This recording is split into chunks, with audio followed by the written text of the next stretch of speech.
اللہ کے پاک نام سے اپنے آج کے سبق کا آغاز کرتے ہیں۔ سورہ البقرہ آیت نمبر 80۔ ارشاد باری تعالیٰ ہے وَقَالُوا لَن تَمَسَّنَا النَّارُ إِلَّا أَيَّامًا مَّعْدُودَةً قُلْ أَتَّخَذْتُمْ عِندَ اللَّهِ عَهْدًا فَلَن يُخْلِفَ اللَّهُ عَهْدَهُ أَمْ تَقُولُونَ عَلَى اللَّهِ مَا لَا تَعْلَمُونَ۔ لفظی ترجمہ ہے وَقَالُوا، اور ان سب نے کہا، لن ہرگز نہیں، تمسن النار ہمیں چھوئے گی آگ، الا ایام معدودہ مگر چند دن گنتی کے۔ قل آپ کہہ دیجئے اتخذتم کیا تم نے لے رکھا ہے، عند اللہ اللہ کے پاس، عہدن کوئی وعدہ، فلن تو ہرگز نہیں، یخلف اللہ خلاف کرے گا اللہ تعالیٰ، عہدہ اپنے وعدے کے، ام یا تقولون تم سب کہتے ہو، علی اللہ اللہ تعالیٰ پر، ما لا جو نہیں، تعلمون تم سب جانتے۔ با محاورہ ترجمہ ہے اور انہوں نے کہا جہنم کی آگ ہمیں ہرگز نہیں چھوئے گی مگر گنے ہوئے چند دن۔ کہہ دیجئے کیا تم نے اللہ تعالیٰ سے کوئی عہد لے رکھا ہے تو وہ اپنے عہد کی خلاف ورزی کبھی نہیں کرے گا، یا تم اللہ تعالیٰ پر ایسی بات کہتے ہو جو تم نہیں جانتے۔ یہاں اس آیت میں اللہ تعالیٰ نے بنی اسرائیل کے بارے میں فرمایا وَقَالُوا لَن تَمَسَّنَا النَّارُ إِلَّا أَيَّامًا مَّعْدُودَةً، انہوں نے کہا کہ جہنم کی آگ ہمیں ہرگز نہیں چھوئے گی مگر گنتی کے چند دن۔ اس عقیدے کی وجہ یہ تھی کہ یہودی اپنے آپ کو اللہ تعالیٰ کا لاڈلا سمجھتے تھے۔ یہودیوں کا یہ عقیدہ تھا کہ ہم چونکہ انبیاء کی اولاد ہیں اور اللہ کے لاڈلے اور محبوب ہیں، لہٰذا سوائے چند دن کے ہمیں دوزخ کی آگ ہرگز نہیں چھوئے گی۔ یہودی کہتے تھے کہ دنیا کی عمر 7,000 سال ہے اور ہم ہر 1000 سال کے بدلے ایک دن دوزخ میں رہیں گے، اس لحاظ سے جہنم جانے کی ان کی کل مدت 7 دن بنتی ہے۔ جبکہ کچھ یہودیوں کا یہ خیال تھا کہ ہم نے 40 دن بچھڑے کی پوجا کی تھی، بچھڑے کی عبادت کی تھی، اس لیے 40 دن ہی ہم جہنم میں رہیں گے۔ آخرت کے بارے میں یہ عقیدہ رکھنا کہ اللہ تعالیٰ کے چہیتے ہونے کی وجہ سے ہم بچ جائیں گے، اس عقیدے کی وجہ سے انسان نیک اعمال سے رک جاتا ہے، آخرت کی فکر نہیں کرتا اور آخرت کے جواب دہی کا احساس اس کے اندر سے ختم ہو جاتا ہے۔ اسی لیے یہودی بھی اللہ کی نافرمانی کرتے تھے اور مطمئن تھے۔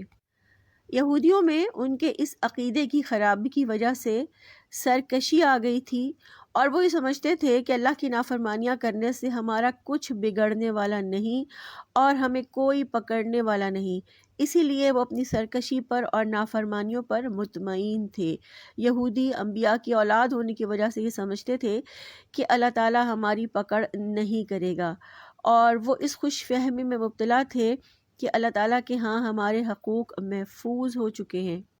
اسی لیے وہ بڑی ڈھٹائی کے ساتھ اللہ کا کلام جان بوجھ کر بدل دیتے تھے، اپنے ہاتھوں سے کلام لکھتے تھے اور اسے کہتے تھے یہ اللہ کی طرف سے ہے، اور اس پر معاوضہ لیتے تھے، حق کو چھپاتے تھے، کیونکہ انہیں یہ یقین تھا کہ دوزخ کی آگ ہمیں ہرگز نہیں چھوئے گی۔ آج ہم مسلمانوں میں بھی یہی عقیدہ ہے کہ رسول اللہ صلی اللہ علیہ وآلہ وسلم کی امتی ہونے کی حیثیت سے ہم نے جانا تو جنت میں ہی ہے، تو پھر جو مرضی گناہ کر لیں، جو مرضی نافرمانیاں کر لیں، جیسے چاہے زندگی بسر کریں، آخرت میں جنت ہی ہے۔ اس میں کوئی شک نہیں ہے کہ نبی صلی اللہ علیہ وآلہ وسلم کے تمام امتی جنت میں جائیں گے، لیکن اپنے اعمال کی سزا بھگت کے۔ ایک طویل حدیث سے ہمیں یہ پتہ چلتا ہے کہ جب جنتی جنت میں اور جہنمی جہنم میں چلے جائیں گے اور رسول اللہ صلی اللہ علیہ وآلہ وسلم یہ دیکھیں گے کہ آپ کی امت کی کثیر تعداد جہنم میں ہے، تو پھر آپ صلی اللہ علیہ وآلہ وسلم اللہ تعالیٰ کو ایک طویل سجدہ کریں گے، اور پھر اللہ تعالیٰ رسول اللہ صلی اللہ علیہ وآلہ وسلم سے فرمائیں گے کہ مانگو کیا مانگتے ہو، اور آپ صلی اللہ علیہ وسلم اپنی امت کی سفارش کریں گے۔ پھر اللہ تعالیٰ کچھ لوگوں کے بارے میں آپ کی سفارش قبول کریں گے اور آپ صلی اللہ علیہ وسلم کو حکم دیں گے کہ ان لوگوں کو جہنم سے نکال کے جنت میں لے جاؤ، اور پھر یہ سلسلہ بار بار ہوگا اس وقت تک جب تک آخری امتی بھی جہنم سے نہیں نکل آتا۔ لیکن اس کام میں کتنے سال، کتنے 100 سال لگ جائیں یہ ہم نہیں جانتے، تو اتنے سال تک تو جہنم کی آگ میں جلنا ہی ہوگا۔ پھر فرمایا قُلْ اتخذتم عند اللہ عہدا فلن یخلف اللہ عہدہ، کہہ دو کیا تم نے اللہ تعالیٰ سے کوئی عہد لے رکھا ہے کہ وہ اپنے عہد کی خلاف ورزی کبھی نہیں کرے گا؟ یعنی اے رسول صلی اللہ علیہ وآلہ وسلم، آپ ان سے کہہ دیں کہ کیا تم نے اللہ تعالیٰ سے کوئی عہد لے رکھا ہے کہ اللہ تمہیں جہنم میں نہیں بھیجے گا، جنت میں ہی بھیجے گا؟ پھر فرمایا ام تقولون علی اللہ ما لا تعلمون، یا تم اللہ تعالیٰ پر ایسی بات کہتے ہو جو تم نہیں جانتے، یعنی تم اللہ کے بارے میں جھوٹ گھڑ رہے ہو اور تم اللہ کے بارے میں ایسی بات کہہ رہے ہو جس کی حقیقت سے تم خود بھی واقف نہیں ہو۔ اللہ تعالیٰ نے اس آیت میں خبر دی ہے کہ یہودیوں کا یہ دعویٰ کہ دوزخ کی آگ ہمیں چند دن ہی چھوئے گی، اس کے بارے میں دو باتیں ہیں، یا تو یہ کہ انہوں نے اللہ سے کوئی عہد لے رکھا ہے، اور یا یہ اللہ پر بہتان لگا رہے ہیں، اللہ پر جھوٹ گھڑ رہے ہیں۔ اور حقیقت یہی ہے کہ تم اللہ کی طرف ایسی بات کی نسبت کر رہے ہو جس کے لیے تمہارے پاس کوئی علم نہیں ہے۔ آیت نمبر 81 ہے بلا من کسب سیئۃ وأحاطت بہ خطیئتہ فأولئک اصحاب النار ہم فیہا خالدون۔ لفظی ترجمہ ہے بلا، ہاں کیوں نہیں، من کسبہ جس نے کمایا، سیئۃً برائی، وأحاطت بہ اور گھیر لیا اس کو، خطیئتہ اس کے گناہ نے، فأولئک تو وہی لوگ، اصحاب الناری اہل دوزخ ہیں، ہم فیہا وہ اس میں، خالدون سب ہمیشہ رہیں گے۔ با محاورہ ترجمہ ہے کیوں نہیں جس نے برائی کمائی اور اس کے گناہ نے اسے گھیرے میں لے لیا تو وہ لوگ دوزخ والے ہیں اور اس میں ہمیشہ رہنے والے ہیں۔ اس آیت میں اللہ تعالیٰ نے یہودیوں کی غلط فہمی کا جواب دیا ہے کہ اللہ کا قانون جزا اور سزا سب کے لیے یکساں ہے۔ اللہ تعالیٰ نے واضح فرما دیا کہ جس شخص کو اس کی بدعمالیوں نے، اس کے گناہوں نے گھیر لیا، وہ یقیناً دوزخ میں ہی جائے گا۔ قرآن مجید برائیوں کو انسان کی کمائی کہتا ہے، کیونکہ انسان کمانے کے لیے وقت، صلاحیتیں، قوتیں اور مال لگاتا ہے۔ زندگی میں انسان جو کام کرتا ہے یہ بھی اس کی کمائی ہے، کیونکہ وہ اپنی زندگی کا قیمتی وقت، اپنی صلاحیتیں، اپنی قوتیں اور اپنے مال اس میں لگاتا ہے، اور پھر اس سے برے کام کرتا ہے تو یہ برائی ہی اس کی کمائی ہے۔ شیطان برائی میں کیسے گرتا ہے؟ سب سے پہلے شیطان برائی کی کوئی سوچ، کوئی وسوسہ انسان کے اندر ڈالتا ہے، اور جب انسان اس کو ایکسیپٹ کر لیتا ہے تو پھر اندر ہی اندر اس کی سوچیں خراب ہونا شروع ہو جاتی ہیں۔ اس طرح پہلی بار برائی کرنا مشکل ہوتا ہے، مگر شیطان برائی کو دل پسند بنا کے دکھاتا ہے، برائی کو مزین کر کے دکھاتا ہے، اور پھر انسان برائی پر آمادہ ہو جاتا ہے۔ پھر اگر ایک بار برائی کر لی جائے تو اگلی برائیوں کا سلسلہ طویل ہوتا چلا جاتا ہے، اور انسان کے لیے برائیاں کرنا آسان ہو جاتا ہے، یعنی ایک برائی کرنے سے دوسری برائی کے راستے کھل جاتے ہیں، جیسے ایک جھوٹ سے کئی جھوٹ کے راستے کھل جاتے ہیں، اور یوں انسان برائیوں کے چکر میں پھنستا چلا جاتا ہے۔ اور یوں انسان جب برے کام کرتا ہے تو اس کی دوستی بھی اپنے جیسے برے لوگوں سے ہو جاتی ہے، اور پھر اگر انسان برائی سے نکلنا چاہتا ہے تو اس کے دوست اسے نکلنے نہیں دیتے، اور اس طرح انسان خطا کاری کے، برائی کے چکر میں پھنستا چلا جاتا ہے، اور برائیاں اسے چاروں طرف سے گھیر لیتی ہیں۔ پھر ایسے لوگوں کے بارے میں فرمایا فَأُولَئِکَ أَصْحَابُ النَّارِ هُمْ فِیہا خَالِدُونَ، تو وہ آگ والے ہیں اور وہ اس میں ہمیشہ ہمیشہ رہیں گے۔ تو اس طرح یہ برائیاں، یہ گناہ اس کی ہلاکت کا باعث بن جاتے ہیں اگر مرنے سے پہلے انسان توبہ نہ کرے، اگر مرنے سے پہلے استغفار نہ کرے، گناہوں کی معافی نہ مانگے، توبہ نہ کرے، تو اللہ تعالیٰ فرماتے ہیں کہ پھر یہ برائیاں، یہ گناہ، یہ خطائیں اسے آگ میں لے جانے والی ہیں، اور وہ اس سے کبھی نہیں نکلے گا۔ ابو داؤد کی ایک حدیث میں اللہ کے رسول صلی اللہ علیہ وآلہ وسلم نے فرمایا لوگ ہلاک نہیں ہوں گے یہاں تک کہ ان کے گناہ بہت زیادہ ہو جائیں۔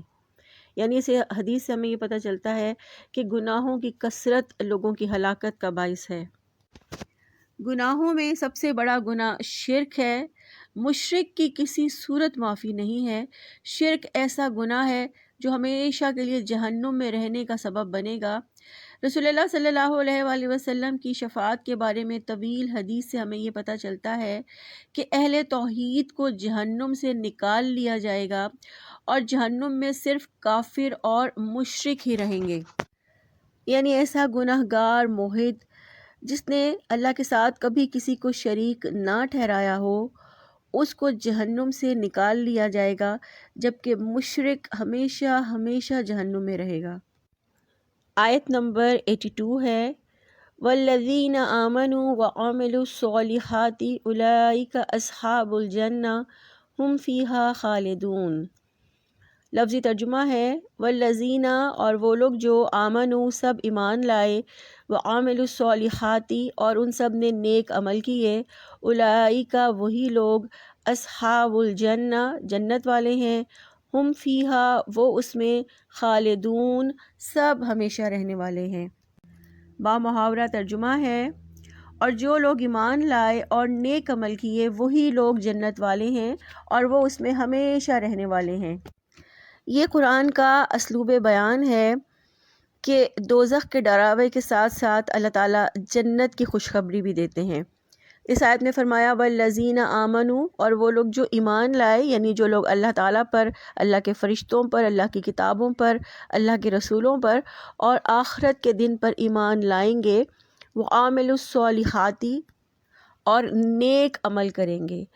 یہاں یہ چیز دیکھ لینی چاہیے کہ کوئی عمل صالح نہیں ہو سکتا جب تک اس کی دو شرائط پہ وہ پورا نہ اترتا ہو، یعنی ایک تو وہ عمل خالص اللہ کی رضا کے لیے ہو، اور دوسرا محمد صلی اللہ علیہ وآلہ وسلم کی سنت کے مطابق ہو، تو وہی عمل صالح ہوگا۔ تو کوئی نیکی بھی اللہ تعالیٰ کے ہاں قبولیت کا درجہ نہیں پا سکتی جب تک وہ ان دو شرائط پر پوری نہ اترتی ہو۔ اس لیے کوئی بھی عمل صالح کرتے وقت اپنی نیت کا ضرور جائزہ لے لیں کہ کیا یہ اللہ کی رضا کے لیے ہے، اور اس چیز کا جائزہ لے لیں کہ کیا رسول اللہ صلی اللہ علیہ وآلہ وسلم کی اتباع میں ہے، یعنی آپ صلی اللہ علیہ وسلم کی سیرت سے، آپ صلی اللہ علیہ وسلم کی سنت سے یہ نیکی ثابت ہے یا نہیں ہے، تب ہی وہ عمل صالح کہلائے گی۔ تو ایسے لوگوں کے بارے میں اللہ تعالیٰ نے خوشخبری دی ہے، اولئک اصحاب الجنہ ہم فیہا خالدون، وہی لوگ جنت والے ہیں اور وہ اس میں ہمیشہ رہنے والے ہیں۔ تو اس آیت سے ہمیں پتہ چلتا ہے کہ اللہ تعالیٰ نے جنت ان لوگوں کے لیے بنائی ہے جو اللہ تعالیٰ کو اور اللہ کے احکامات کو دل سے مانیں اور اللہ کے احکامات کے مطابق زندگی بسر کریں۔ یوں اس آیت سے اللہ تعالیٰ نے یہودیوں کی خوش فہمی کا ازالہ کیا اور یہ فرما دیا کہ صرف کسی کا گمان اسے جنت میں نہیں لے جا سکتا، ایمان اور عمل صالح یہ دو کام ہیں جو انسان کو جنت تک لے کے جائیں گے۔ جیسے برا عمل جہنم میں لے جاتا ہے، اسی طرح نیک عمل جنت میں لے جائے گا۔ یہاں یہ بات بھی قابل ذکر ہے کہ جیسے ایک برائی کرنے کے بعد برائی کے راستے کھل جاتے ہیں اور انسان کے لیے برائیاں کرنا آسان ہو جاتا ہے، اسی طرح عمل صالح میں بھی ایک نیکی کرنے کے بعد نیکیوں کے گویا دروازے کھلتے چلے جاتے ہیں۔ اللہ تعالیٰ کی توفیق سے انسان نیکیاں کرتا چلا جاتا ہے اور نیکیوں میں آگے بڑھتا چلا جاتا ہے۔ اللہ تعالیٰ سے دعا ہے کہ اللہ تعالیٰ ہمیں گناہوں سے بچنے اور نیکیاں کرنے کی توفیق عطا فرمائے۔ سبحانک اللہم و بحمدک، نشہد ان لا الہ الا انت، نستغفرک و نتوب الیک۔ السلام علیکم ورحمۃ اللہ وبرکاتہ۔